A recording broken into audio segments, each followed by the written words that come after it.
450 എന്ന് പറഞ്ഞ വണ്ടിയാണ് ഞാൻ ഓടിച്ച് നോക്കിയത്. അതിൻ്റെ ഫീച്ചേഴ്സ് എല്ലാം എനിക്ക് വളരെയധികം ഇഷ്ടപ്പെട്ടു.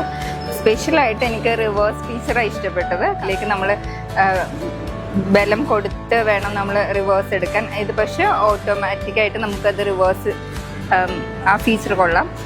ബാക്കിയുള്ള വണ്ടികളെ വെച്ചിട്ട് നോക്കിയിട്ട് ടെക്നിക്കൽ വൈസ് ആണെങ്കിലും ഡിസൈൻ വൈസ് ആണെങ്കിലും അതിൻ്റെ കളറാണെങ്കിലും എല്ലാം വളരെ നമ്മളെ കസ്റ്റമറിനെ വളരെയധികം സാറ്റിസ്ഫൈ ചെയ്യുന്ന ഒരു കളറാണ്. നമുക്ക് ഗ്രീൻ പിസ്ത ഗ്രീൻ കളർ അത് വളരെയധികം നന്നായിട്ടുണ്ട്.